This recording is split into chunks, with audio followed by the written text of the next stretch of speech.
for the Wellness Committee, and thank you so much for coming. I'm Debbie Pearson, and just thrilled to have Mesha Martinez here. Dr. Martinez, I call her Mesha because she's kind of like a kid, but she's not a kid. She's a real legitimate physician. I am. And she is also the oldest of 12 children. So she grew up with responsibility. It's why she became a doctor. She didn't know how to do anything else but be responsible. 100%.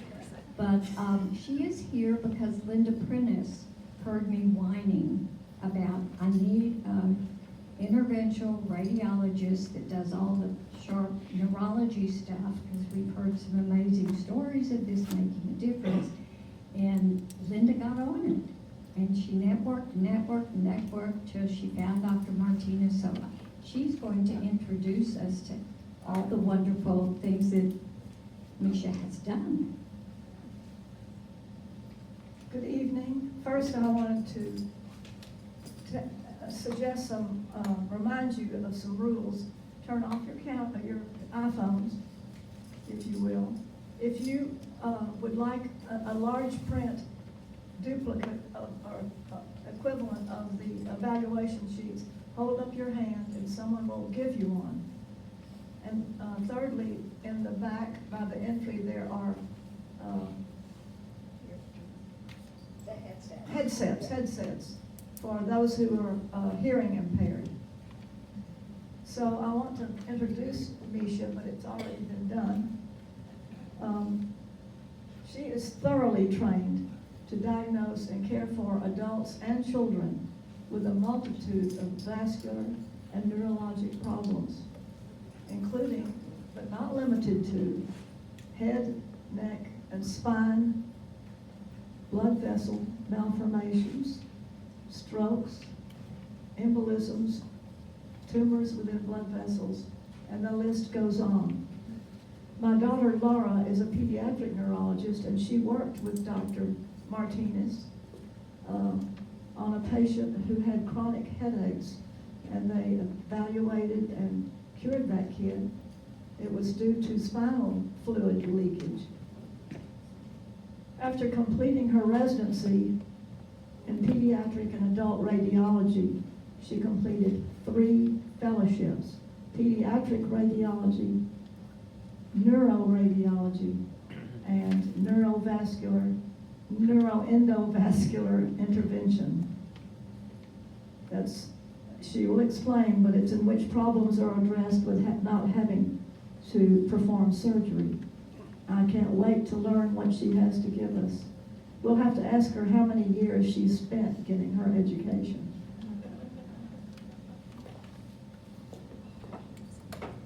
Let's welcome Dr. Martinez.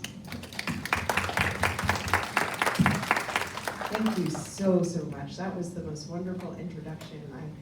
I said to Debbie, I hope I don't get too nervous after you said all those wonderful things about me. But hello, everyone, and good evening. I am so excited to be here, and I am so excited to talk about my favorite career and profession and thing that I do for the world to help people. Tonight, we will be talking about neurointerventional radiology and stroke, and as a bonus, we are going to delve into brain health, CSF pressure disorders, and the glymphatic system. Now, these are things that I'm actively researching that I really, truly think is going to change the stage of science. And for those of you who want to stick around for that extra special session, just think, if you're having issues with memory and cognition and thinking or paying attention, what if I said there are things that we can investigate even today, no matter how old you are or how young you are, that can improve the way your brain is functioning. So we'll be talking about brain health at the end. But again, I'm Mesha Martinez. I just started my own private practice. And my goal for my private practice, which I'll talk a little bit about towards the end, is just to really love on people and provide the best care that everyone on this planet Earth deserves. So our talk will be short and basic, okay? There's only two main things I want you to remember, excluding the extra part at the end, is what is neurointerventional radiology, and what is it that we do best? And I'm gonna already go ahead and tell you the answer to that question, which is stroke. We are considered stroke experts. We want to prevent strokes. We want to help you if you have a stroke actively during the process, and then we want to help you recover and get better afterwards. So let's go back to neurointerventional radiology. Neuro, many people are familiar with. Their physicians are neurologists, their physicians are neurosurgeons. And basically, these are physicians who are responsible for your brain, your spine, and the head and neck. That is their focus, that's what they're focused on. So neuro, for the neurointerventional radiology part, we're not neurologists, we're not neurosurgeons, but we are focused on making sure that the upper part of your body is doing well. Now, radiology is also a term that many are familiar with. Radiology is the science of imaging for diagnosing disease. And so I actually trained, and yes, we can answer that question. It took me 17 years, if you count college, to get through all of my training to do what I do today. Yes, 17. More than the numbers of brothers and sisters that I have. But radiology, we are taught how to read every single imaging modality that you have as a patient to diagnose disease. So we're talking ultrasound. If you were pregnant at one point and they wanted to check on your baby, we learned how to read that imaging. X-rays, if you ever had a fracture. We are trained after medical school to read that imaging. If you've ever had a stress test and got up on a machine to do some exercise, we were taught how to read that imaging. And so we are experts when it comes to diagnosing by looking inside of your body to see what's going on through imaging. So we got neuro, we got radiology. Now let's talk about the interventional part. So we can take these pictures in order to, I don't know if there's a pointer here. No, okay. We can take these pictures and construct them in 3D space to better understand what is going on inside your body. And after we do these special constructions, we can also place a needle to access inside the body to perform procedures. We call this magic. Okay, in all seriousness, we call this an intervention because we're not doing a surgery where we have to cut anything open, but we're using our imaging to see inside, and then we're able to use very, very, very small tools to do different types of surgeries that used to require cutting with a scalpel, like our surgeons do. And so when we put it all together, I'm gonna push something.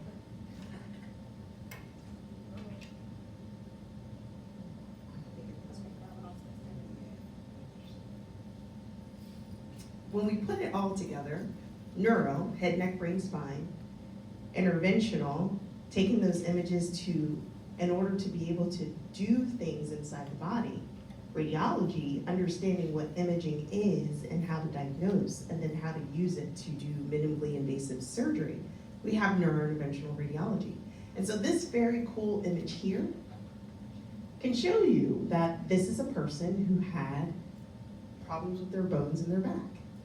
And the bone was weak, and so we placed a very small needle into the back in order to treat the bone.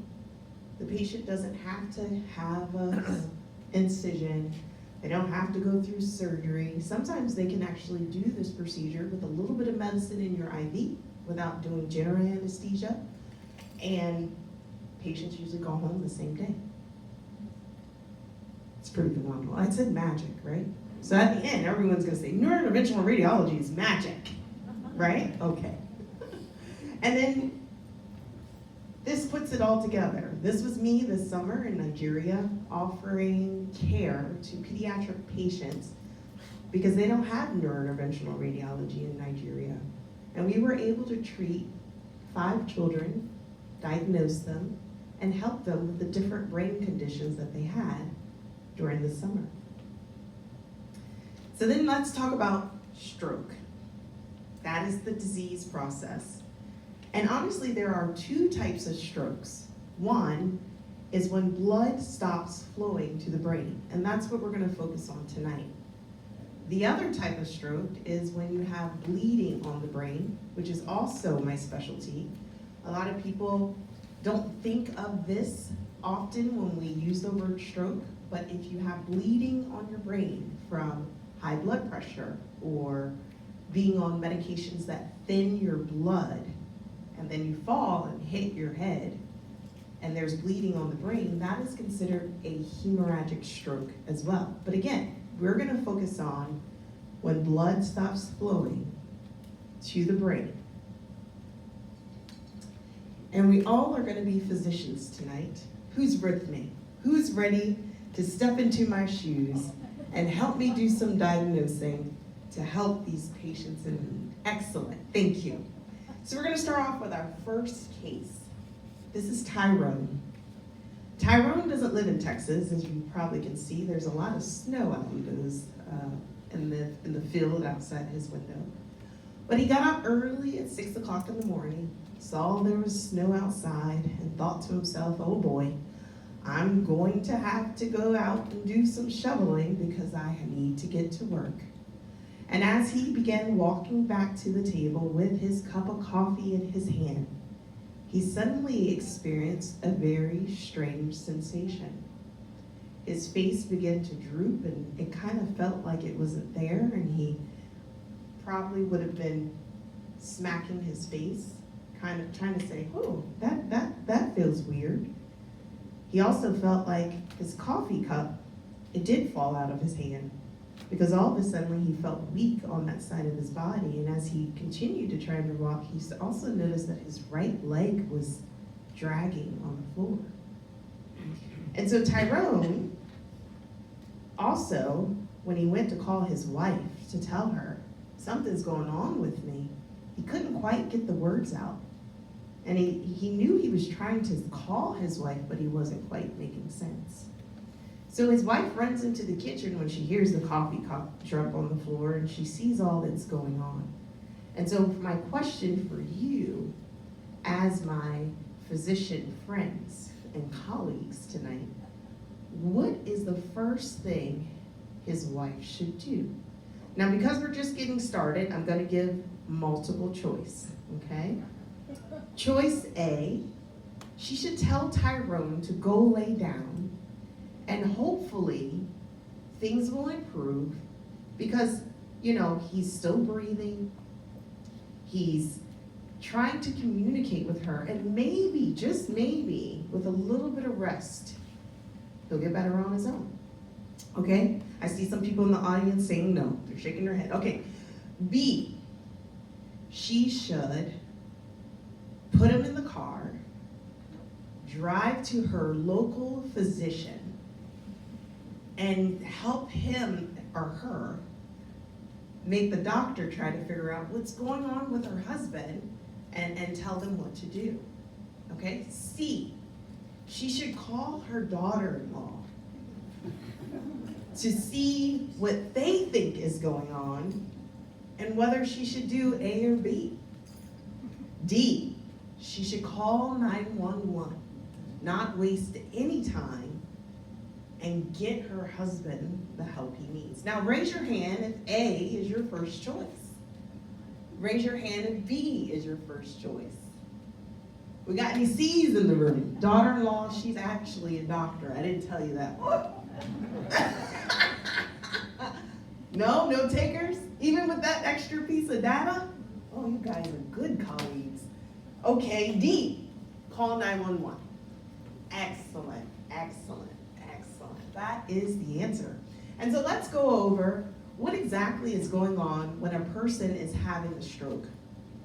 First, we'll go over symptoms, then we'll go over some of what's going on with the circulation. So stroke means there's a sudden neurological problem, okay? And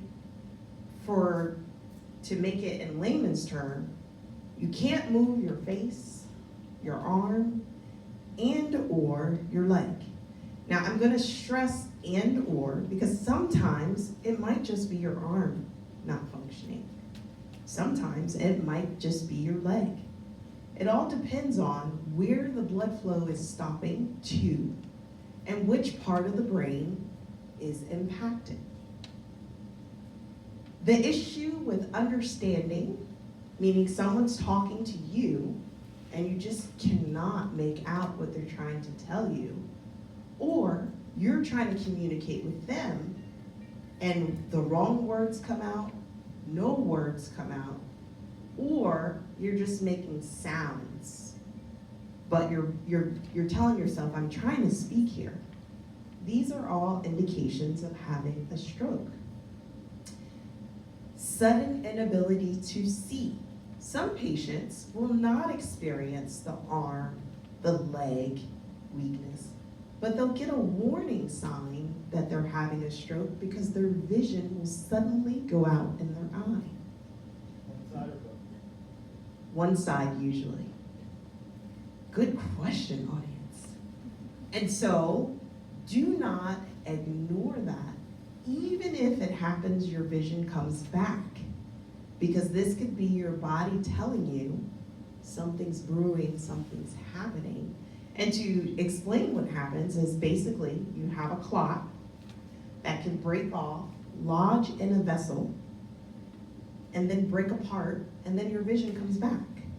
So even if it's something that happens and then it kind of gets better, do not go see your doctor. Go see your doctor because your body is telling you something's wrong.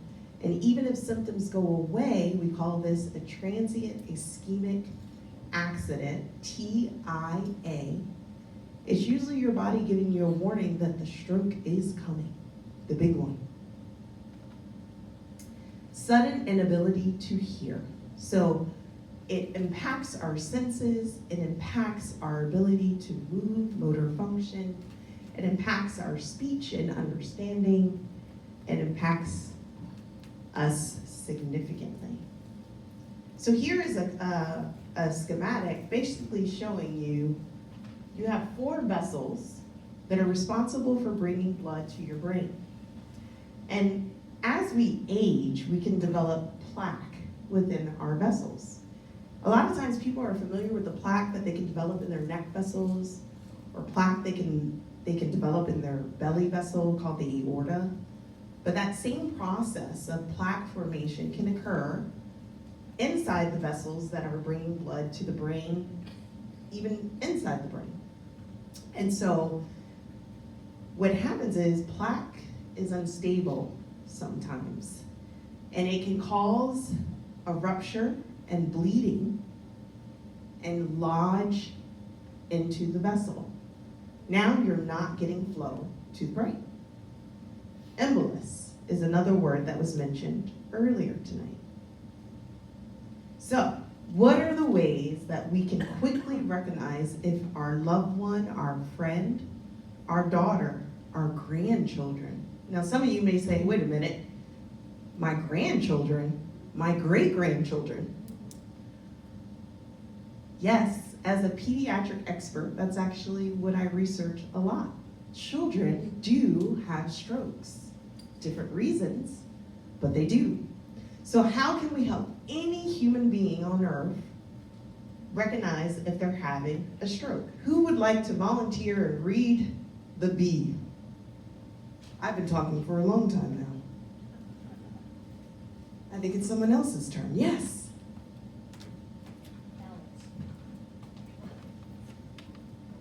Balance, loss of balance or coordination.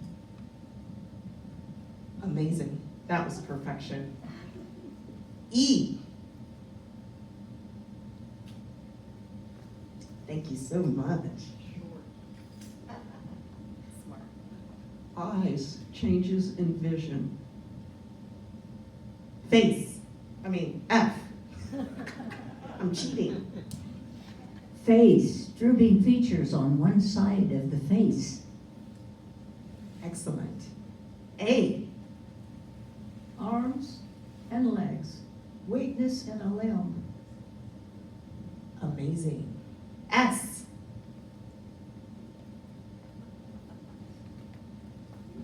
Yes. Speech, difficulty speaking or understanding others. Awesome. We all understood her now, didn't we? Yes. T.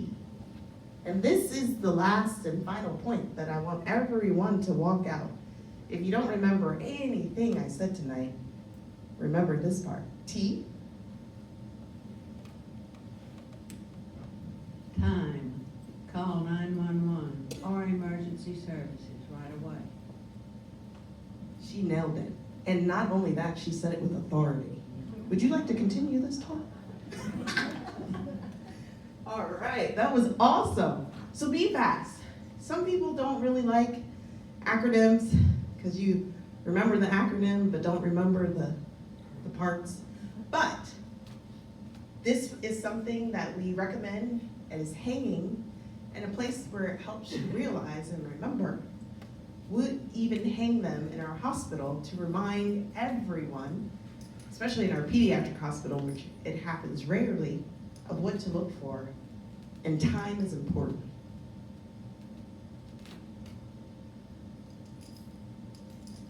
All right, we're back to being doctors again. Case number 2.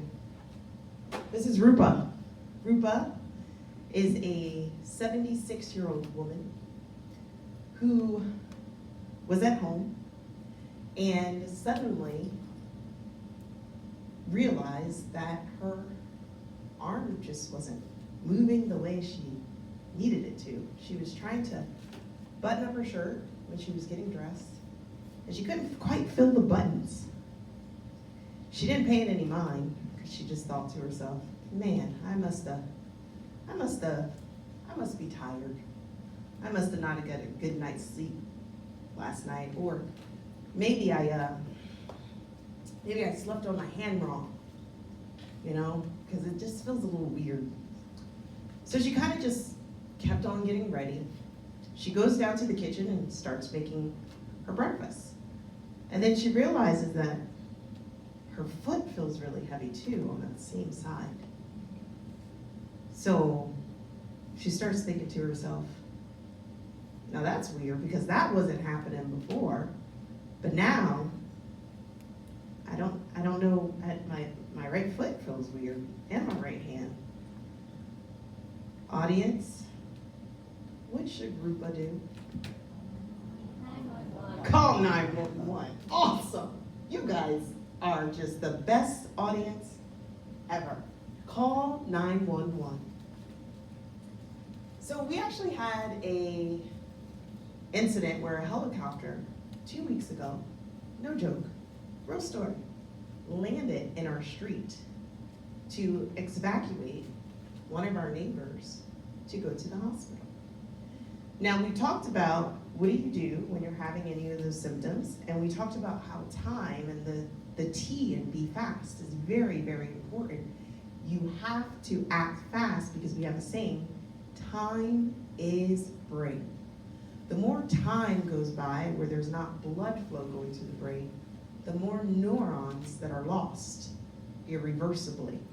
And so, it just so happens that there are 2 comprehensive stroke centers in Austin that have the capability to perform a procedure that we do to restore blood flow immediately.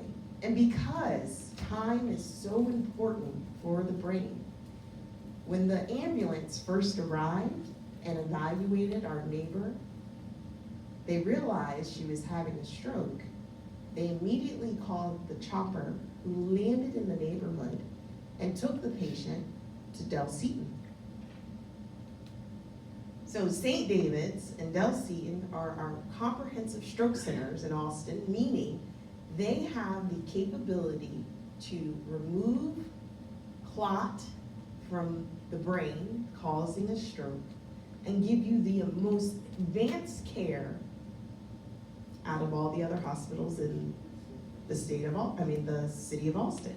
Now, I don't work for them. I'm not promoting them and gonna get a payback, but it's very important to know this information, because if you or your loved ones are being taken to a center that doesn't know how to deal with stroke, like these two centers, you might wanna say, hey, take me to one of these two centers because I'm having a stroke.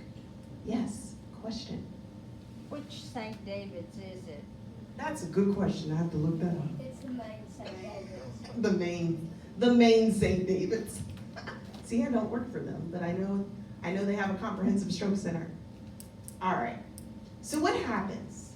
Now what I'm gonna do is I'm gonna take you through what would happen if you were to experience having a stroke from the time that you call 911 to the time that you would see someone like myself. So the first thing that we're gonna do is they're gonna take you into the emergency room, into one of their trauma bays. Because time is brain, they're gonna treat you just like a patient who had a motor vehicle accident. They want all attention on you. They wanna get as much information as they can, and they wanna get you in the CAT scan machine as quickly as possible. So, can be alarming, can make you a little nervous, no doubt. And some patients, when they're having a stroke, are actually very much aware of what's going on around them, because it depends on what part of the brain is impacted at the time of the stroke. So be prepared for a lot of people asking you things in a very rapid fashion, because they're trying to fight time. Time is brain. After that, the main goal is to get you into the CAT scan machine, and we have very strict rules for our centers who meet comprehensive level. The reason why they do, they're undergoing monitoring on a constant basis to make sure they're meeting the criteria to give you the best chance of a successful outcome when having a stroke. And that means you should be in the CAT scan within 20 minutes of arriving to the hospital. Now, a lot of people are familiar with the concept of heart attack, okay? And getting to the hospital and getting to the cath lab. Well, this is very similar, where instead of we're worried about clot in the heart, we're actually worried about clot to the brain.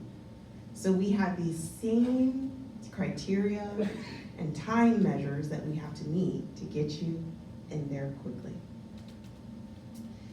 This is what a CAT scan can look like when you're having a stroke. We're talking ischemic stroke, meaning blood is not getting to the brain like it's supposed to. This is what your brain can look like when you're having a hemorrhagic stroke.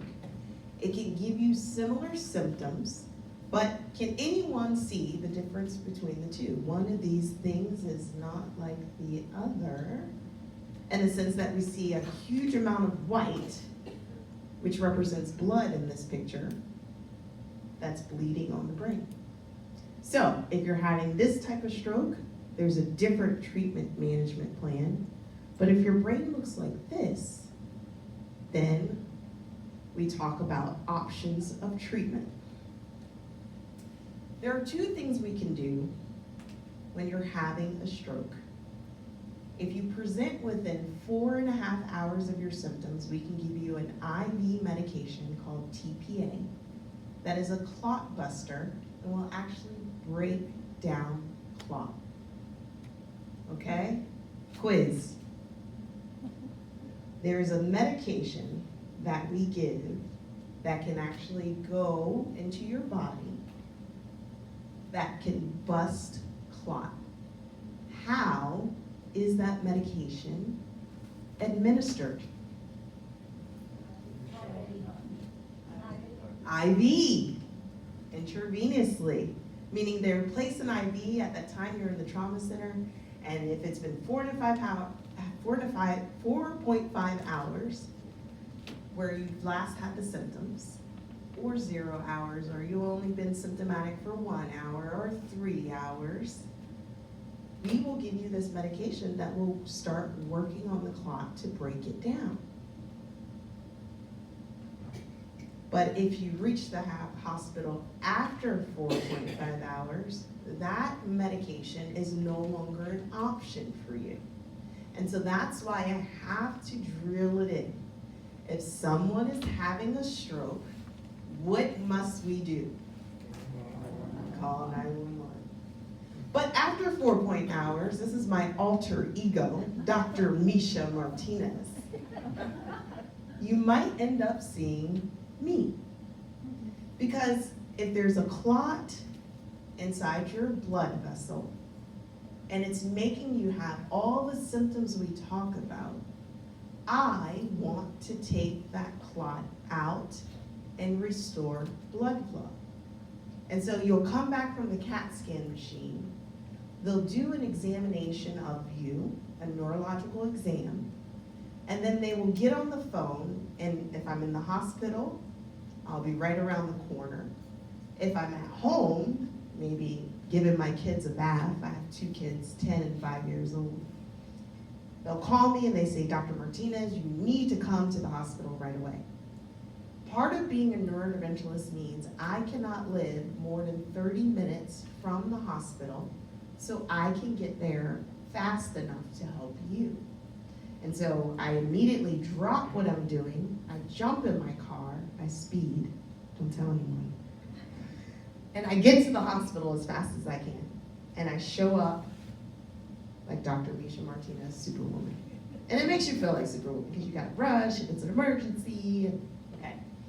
So now we're gonna watch a video, because again, I've been talking a lot, about what this procedure entails. Hopefully, we'll get it to work.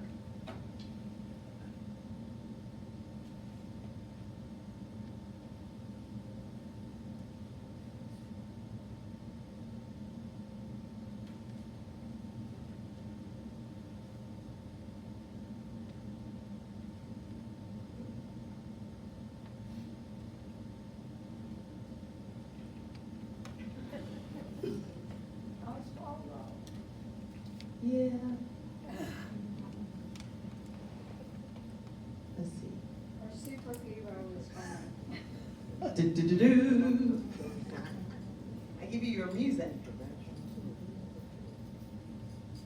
So it's, I want to put enable content. And it, I don't see that on here, but enable content so we can put up the video.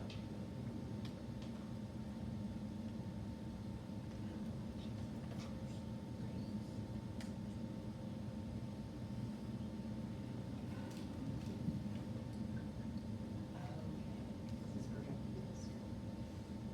Now we see.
Well, while we're waiting for this wonderful video to play, any questions from the audience? Yes. You named 2 hospitals. Yes. Is the Park Hospital in Boston also one of the hospitals that has Have you heard me so far? Or should I Yes. repeat the whole thing? But I think because we're recording, if you could repeat, that would be amazing. Sure, sure. You named 2 hospitals that Yes. have the ability to help quickly. What about the Heart Hospital in Austin? Not as of yet, but that could be on my agenda. Because we would like to see more neurointerventionalists to provide this service, so proximity is not an issue. Another question. Absolutely. We have here the ability to pull a cord if there's any problem that we're having. And I assume that that's considered at least as good as calling 911. Could you discuss which is the better thing to do? Well, that's a great question. What happens after you pull the cord? Do they tell you? Yes. If you know exactly that you're having a stroke or a heart attack, you call 911 as you pull the cord. Good answer. I like it.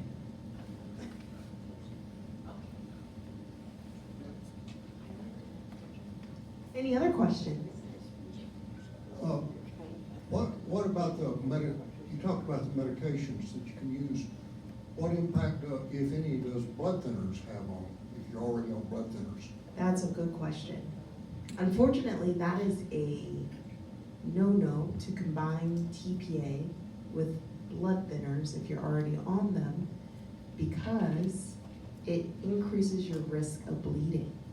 So if you present to the hospital within 4.5 hours of your symptoms, but you're on Coumadin or Plavix or aspirin, well, aspirin gets a pass.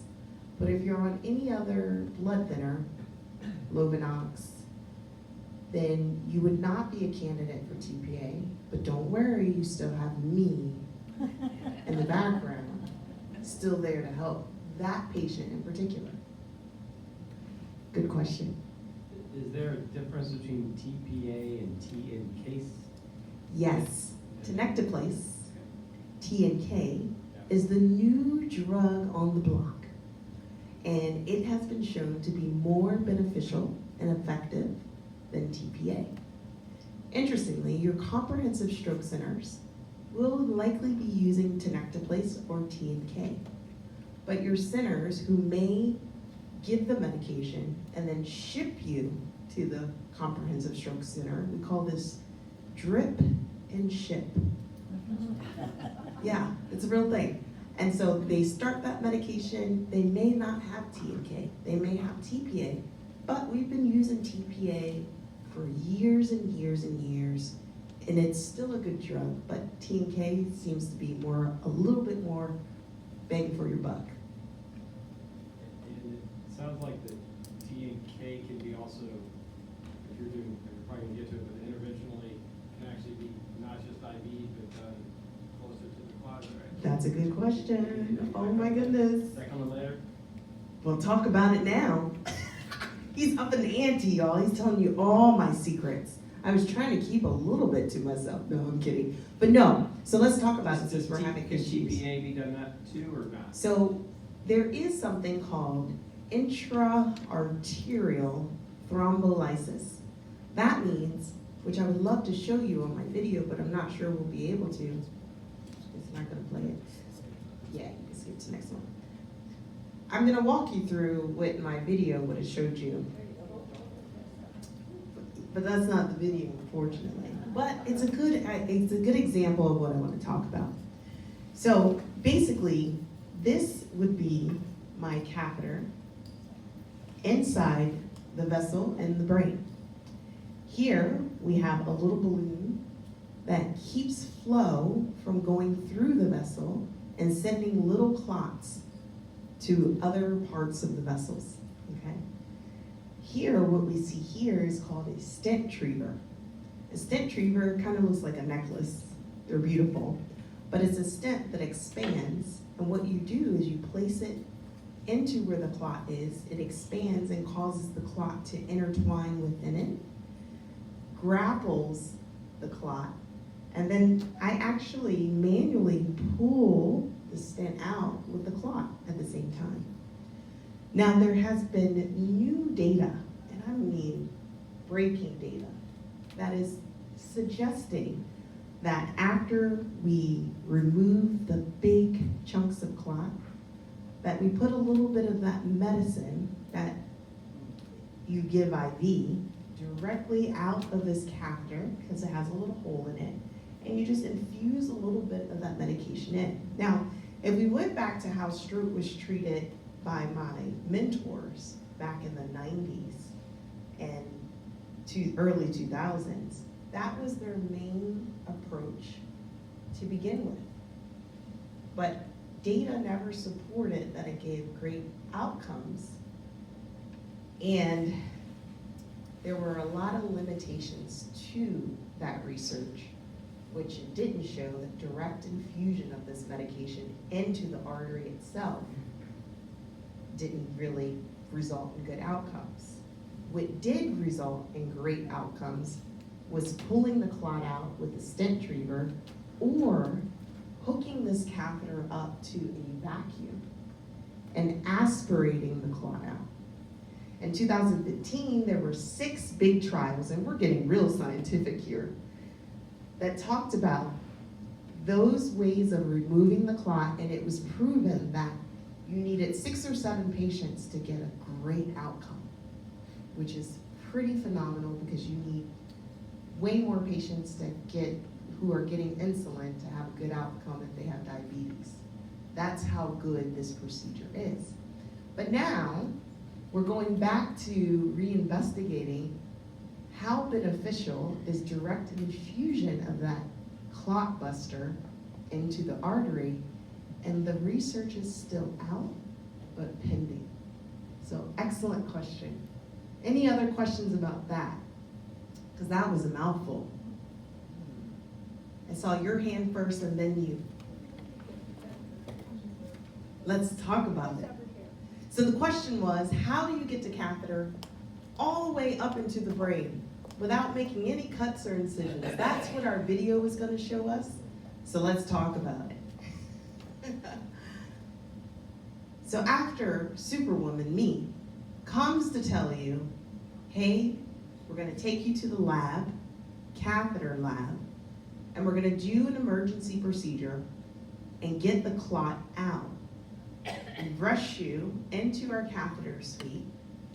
We sanitize the areas where we get access. And the most common ways that we get access is through the groin or through the wrist.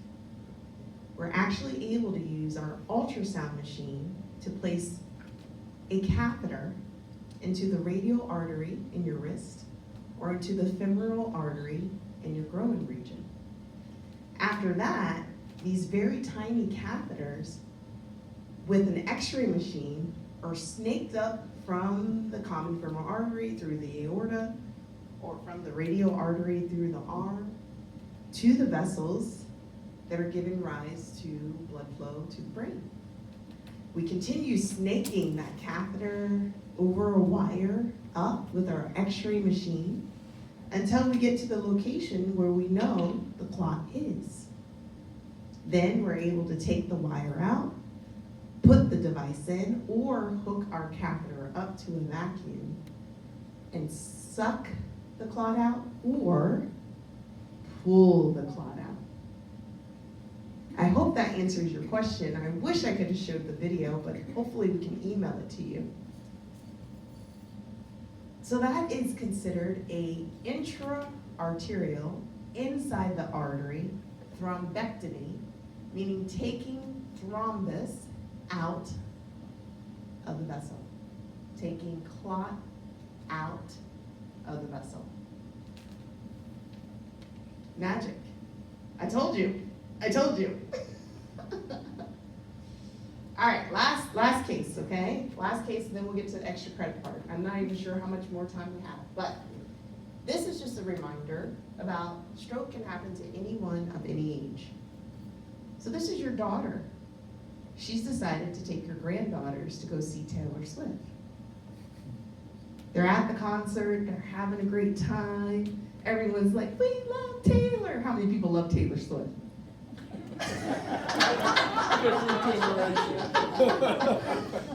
And then suddenly, mom face starts drooping, her left hand falls down, and she's unable to talk. Her daughter looks over to mom and says, "Mom, what's going on? What's happening?" It's loud. And her mom's face is drooping and she can't tell her what she wants to tell her. So what should her daughter do? Call 911. Awesome. How many people have watched this show? I switched it up a little bit. I heard it's pretty good. I haven't got to watch it. But I am one of those doctors who does watch medical shows, just to see if they're accurate. But that case scenario was just to remind you, inform your children, inform your grandchildren, inform your children about the great-grandchildren, that stroke can happen at any time, at any age. Not to cause fear, but to give them the best opportunity to recover if it were to happen to them. Now, when it comes to younger patients, we usually don't have plaque that develops, but it usually is traumatic. We call this arterial dissections, where the vessel actually tears. That's gonna be one of the most common causes for stroke in a young patient, where I've had 7-year-old kids playing on the jungle gym, kind of have a hit to their neck the wrong way, feel a ripping, and end up having a stroke. So be fast is what we always want to remember. No matter the age, no matter the time, no matter the location, call 911 so we can get you to the hospital to give you all the options that we have. And guess what? A lot of patients will walk out like they never had any episode or issues at all. So thank you for listening about stroke. I don't know if we have time for extra credit, but we will continue with questions for now. Any other questions? Do you want to quickly go over the little bonus, because we're going to be running out of time? Sounds good. And then we'll take some. All right, so no slides for this, just gonna talk about it. I am so excited to share with you some cutting edge, super impactful research.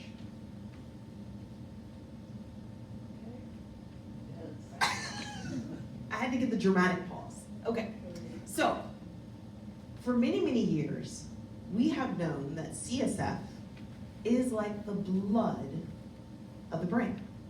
We know blood brings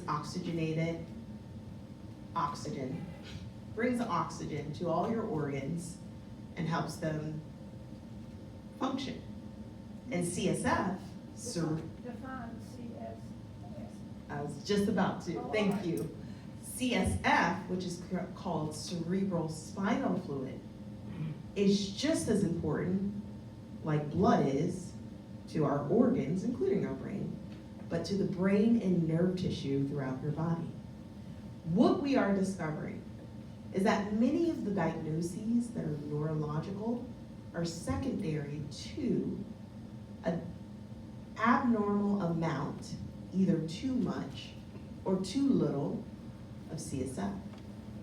And we're finding that a lot of patients who are being diagnosed with migraines and other issues with the rest of their body, all of this is actually secondary to the brain is not happy because there's too much CSF being produced or too much being leaked out. Now here goes the most interesting part, and this is my research, so don't tell anyone, or they'll scoop me. Inflammation is bad.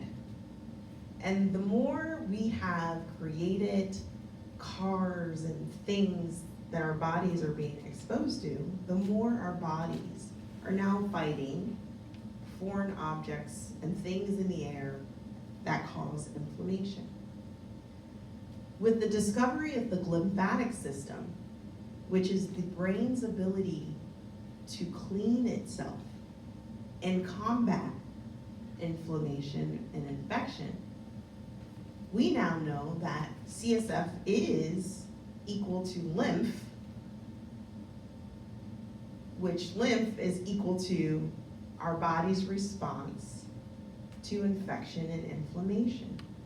So what can happen is, with all these exposures to things in our environment that our body doesn't like so much, we're increasing our CSF production and we're making too much CSF.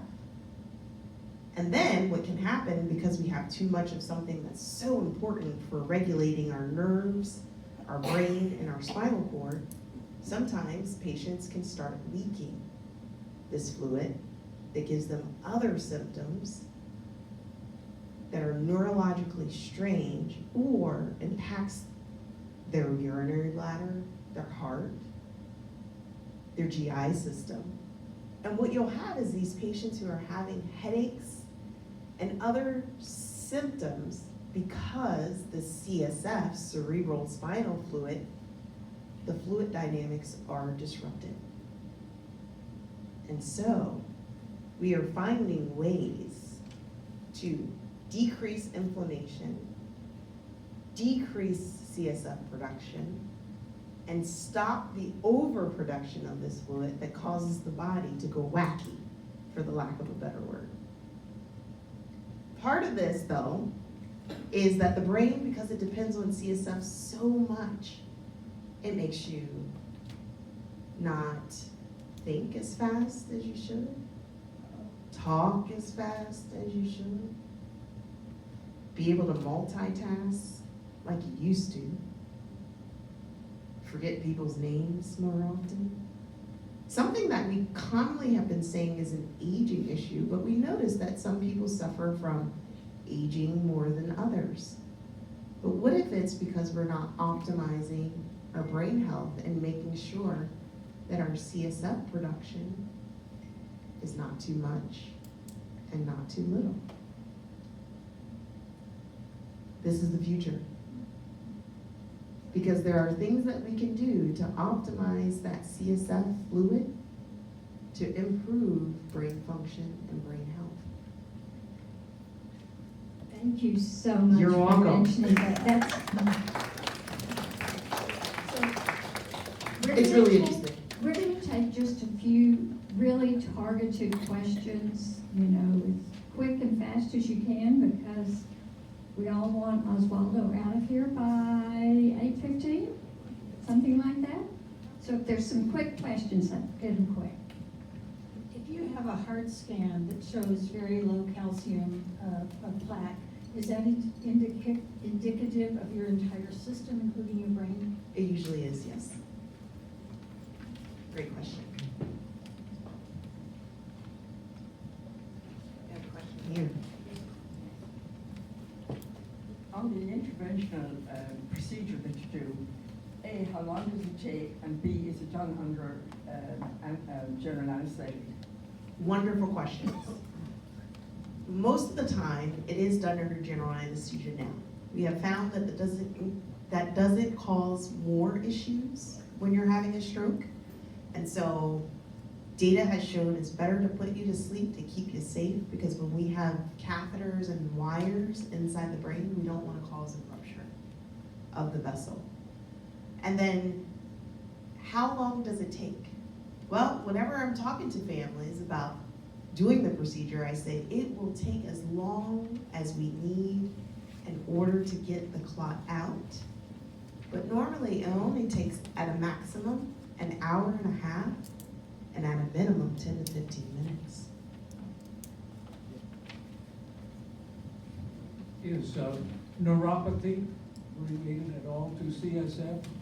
Yes.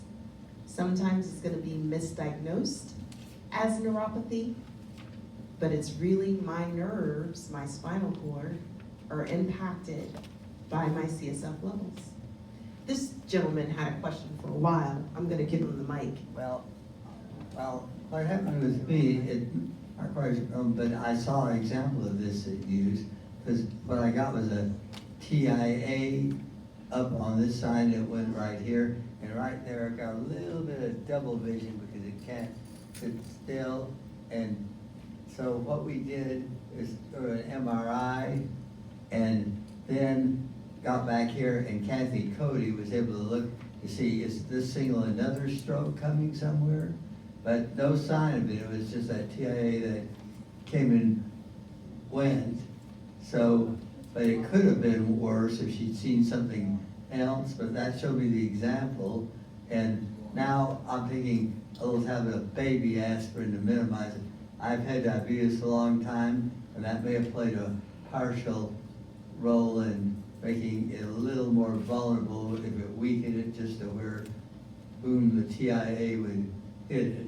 Yes, you make he makes great points. You make great points because diabetes is definitely a risk factor for developing that plaque, and aspirin is your friend. Yeah, but not too much aspirin because I've got stomach reflux. This is true. And So that's why they got the baby aspirin, the 81. Baby aspirin, that's enteric coated, meaning it has a something to help protect your stomach. Well, Absolutely. Well, that's how. How do they measure, how can you get a measurement of your CSF? Well, it starts with actually a clinical examination, believe it or not. Basically, if you have a certain number of symptoms that indicate that your CSF dynamics are discombobulated, for the lack of a better word, it starts just with a clinical history and conversation.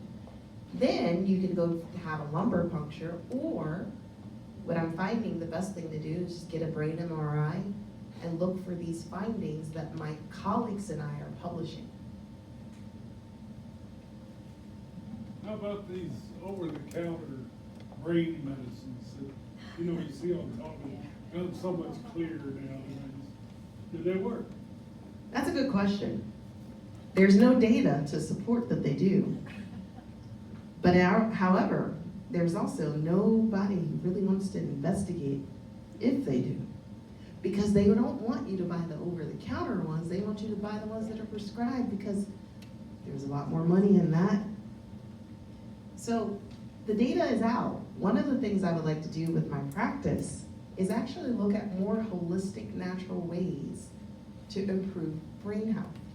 That is going to be one of the things that I focus on and study myself to help answer that question better, because we physicians, we're not answering it well. Good question. Where and how is this CSF generated? Say it again. How is it generated? Where's the source? So this is also a deep question. For many, many years, we've been saying that the CSF is created by your choroid plexus. Choroid plexus is a special type of tissue that's located in the brain. But what we found that it's not just the choroid plexus, it's actually the diffusion of water across vessels that's creating CSF that has waste from the brain within it, including proteins that should be gotten rid of to prevent Alzheimer's, Parkinson's, frontotemporal dementia, and other brain dementia disorders. So it's still being studied, and it's more complex than we thought it was. But most people will tell you the choroid plexus still. Good question. I have some fascination with AI, and I'm wondering, have you begun using AI to interpret the scans that you receive? Absolutely. And how have you found the results? Well, it takes education. The 17 years that I did to know when AI is hallucinating and making things up, or actually has collected some data that maybe I didn't think about to add to the diagnosis. So I think it's gonna get better and better, and it definitely will be the future. But right now, AI is not smarter than me. Wait till tomorrow. Okay, good point. Mesha, do you have cards or any information about you? So it's so funny. I called UPS and they didn't, my cards are ready tomorrow. I ordered them weeks ago. Send some over. I sure will. I would love to learn from all of you. You know, part of being a doctor for me is learning from people who live life and teach me about what aches, what hurts, what happens. So I'd love to hear from you, telling me what's wrong, telling me what's good, It adds to my ability to understand the brain. So I would love to hear from you. My email's up there. I'll send some cards and make sure Debbie gets them. You guys have been amazing. Thank you so much for having me.